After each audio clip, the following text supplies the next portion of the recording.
Hey everyone, and welcome to Another Bite, where we rewatch the most innovative and intriguing pitches from Shark Tank. I'm Jorie, and I'm joined by Ariel. Hey everyone. And well, today we've kicked John to the curb. Sorry, John. And are joined by a very special guest, Ramon, who comes to us from the D2C pod. So, Ramon, can you tell us a little bit about your podcast? Yeah, for sure. Thank you for having me. So I'm the host of DTC Pod, and the C in DTC Pod stands for Commerce, Creators, and Consumers. So we break down the best e-commerce founders, the best creators, and all the top tools that are in the commerce space. Awesome. So make sure to check that out. You know it, we know it. Next year is creeping up quick. If you want to win inside your niche in 2024, you need tech that puts you in the pilot seat. The new HubSpot Sales Hub will help you close out the year strong and kickstart your success in 2024. Teams can collaborate on every inch of the customer journey and keep operations running smoothly with comprehensive prospecting workspace and powerful sales analytics tools that keep data connected across teams. And with over 1,400 integrations, there's a ton of ways to mix in new features. So finish out Q4 strong and gear up for the new year with HubSpot Sales Hub. Learn more at hubspot.com/sales.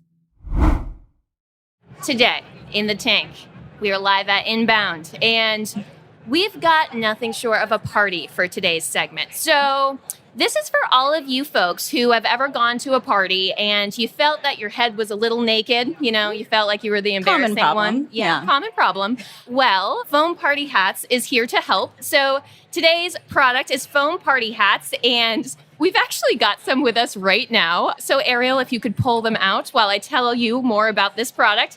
So essentially, Foam Party Hats are fully customizable, absolutely huge foam party hats that bring a little pizzazz to any special occasion. Ramon, you should definitely put that on immediately.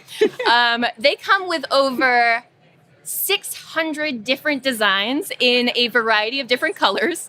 I can't. And they look amazing. So I'll do it with founders Manuel and Grace come asking the Sharks during their segment for $100,000 for 5% of their business, which is a $666,000 valuation. Bit of a mouthful. So thinking about our products, which are right in front of us, our story and our pitch, initial thoughts. Yeah, anytime that someone can find very basic materials and make it into a business, I think you're always on to something. They're super cute, they're creative, they're fun. I love the versatility and how it's so customizable. Sure. I think it's a really great product. Yeah, I wonder on the supply chain side of things, if it's that customizable, how could you possibly scale it? And so the scalability of the business is the first thing that comes to mind, but it seems perfect for very specific occasions. Yeah. So digging into that a little bit, it is very customizable. And that's why they're coming to the Shark Tank, essentially for investment, right? Because they're looking for more investment to scale. I have to ask, if you could customize your own party hat to just embody who you are as a person, what is your party hat that you're wearing to your fun and fancy party? That's a good one. For me, I think it would be a giant spreadsheet because I spend so much time in spreadsheets. That is on brand. Okay. Yeah. Spreadsheet for Ariel, the data analyst. Yep. Mm-hmm. I'll do a podcast microphone, just the top. Giant mic. Yeah. Yeah. I love that. What about you, Jorie? Yeah, now I have to answer. But it actually records everyone around me. Like a function. Yeah, exactly. Yes. Yeah. Well, I do a lot of video work, so maybe a camera that also records, photos. taking your idea. Next level tech. Yeah, maybe something like that. Maybe. Or a tarot card deck. I love tarot cards, so I don't know, a tarot card for how I'm feeling. I'll get however many cards I need. So, okay, foam party hats. Let's talk about it as a business very seriously with our foam party hats on. It's okay, Ramon. You don't have to wear yours. So, first question, Ariel. I have to ask you some branding questions. Foam Party Hats, that's the name of the company. That's the product that they sell. What are your thoughts about that as branding? Does that work? Is that a little too on the nose? Look, I mean, it's straightforward. It explains what the product is. And anything that makes a really good brand, you kind of want to capture a few things. First, you want to make it very clear what your product is that you're selling, but you also want to have a little bit of creativity, something that is more feeling evoking and aspirational. So while Foam Party Hats not the biggest fan of the name. Yeah. Can see why it does pretty well for them from an SEO perspective and generating a ton of traffic for them. Their keyword is their brand name. That's a win. What about you? Well, I think building a business is like putting together a plane as it's falling down, and you don't have to have it all figured out from the beginning. And so the product being good and like getting sales is more important than getting the name right. What's funny is like they mentioned about the SEO. Like if I don't think many people are looking up, foam party hats. Right. I have a party tomorrow. So I'm not sure of the SEO benefits, but I do agree that at some point you want to brand it in a way that it's not just foam party hats. What happens when they start to get a competitor and they go after that same search term? Is this a defensible business if their entire marketing is relying on a single keyword and just their SEO strategy? So I actually think this is very challenging from a defensibility perspective. Anyone can bid on foam party hats as a keyword. It's not really a branded keyword. It's very generalized. So I think they are actually going to find a lot of trouble unless they diversify a little bit more of their marketing efforts outside of just search. Yeah, I agree. I don't think there's any other keyword outside of foam party hats that it could qualify for. However, I wouldn't get super worried for that being their only potential for marketing distribution. I think they talked about how weddings were a big play for them. I think that's just one of the channels, but the fact that you can make it be for a specific occasion, I see it as a much bigger upside for marketing than just the SEO potential. That's such a good point. I wish they had that a little bit more incorporated in the upfront is like their Right. value prop messaging of, it's fully customizable compared to other solutions on the market that are pre-made. They easily could have incorporated a lot of those value props into their branding and their marketing upfront. Agreed. So, okay, I have to ask. You've just been hired at Foam Party Hats. You are now the marketing department. How would you market this tool, if not just through SEO? I would go the B2B route. So like I would be sitting here wondering why isn't there a booth with their entire team member wearing foam party hats of their company? Sure. So you could reach out to companies that are exhibiting at conferences and say, hey, here's a way for your team to stand out. Yeah, very much. And so you tap into the company budgets and you no longer are just constrained to the SEO potential and worried about that. You could do things like weddings have the phone booth and like the phone that like spins around. Well, why not have custom hats for a specific segment of the wedding? And then you can partner with wedding planners. So kind of a partnerships and B2B approach. Yeah.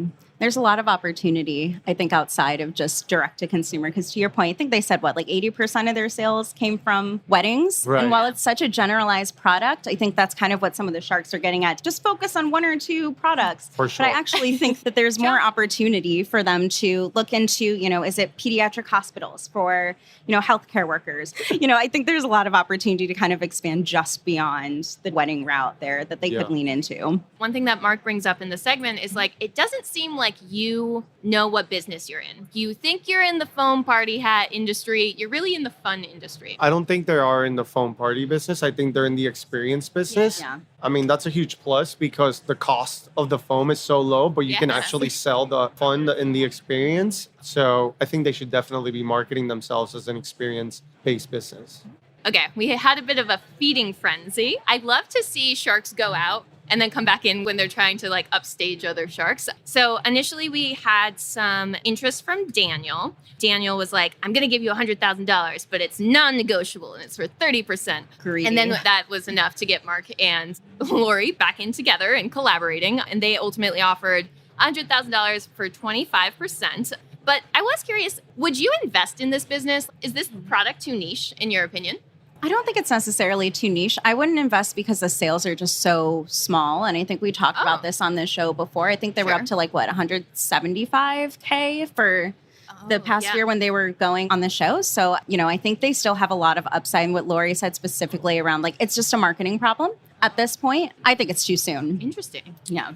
I mean, I love the fact that it's foam. It's so cheap. It's $2 to make for $40. Right, Those margins Their margins are amazing. Those That's margins are really hard to come across. And just the fact that there is a B2B and partnerships play that you can really scale up. I would invest for those reasons. However, in this one in particular, there were a few things that would make me really reconsider the investment, which is that the mom owns 80% of the business, and she's the one making them. You know, he would have to go full time. It was like one of the requirements for the like investment to happen. And so you would have friction that he only owns 20%. And is the mom okay with handing over some shares or revisiting their structure?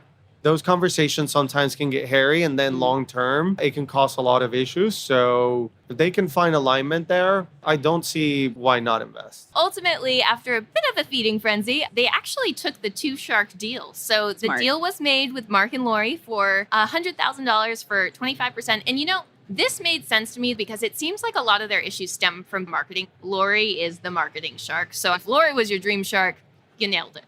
Throw me a number. I'm going to guess 1.5 million in revenue. So you think it went big, it scaled. I think it did. Okay. Yeah, I would say your valuation probably correct. I'd say close to $1 million. We're going to play prices right here. $1,000,001. He said 1.5. You get all halves if you I win. say 1.5 and 1 cent. So actually very close. Their lifetime sales now is around 1.35 million. So still company Pretty close. making some money. So they've gone sort of the retail route. You can get these hats at Party City. Wow. So not necessarily the customizable option, but they're getting in front of consumers where people might be buying foam party hats. So at a Party City near you. Awesome. Great. That's where I'm headed right after this podcast. Yeah. And then we cut.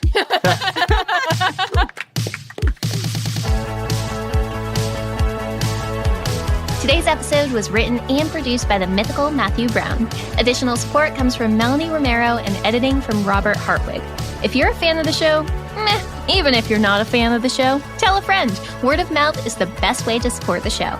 That does it for me. We'll see you next episode here in the tank for another bite.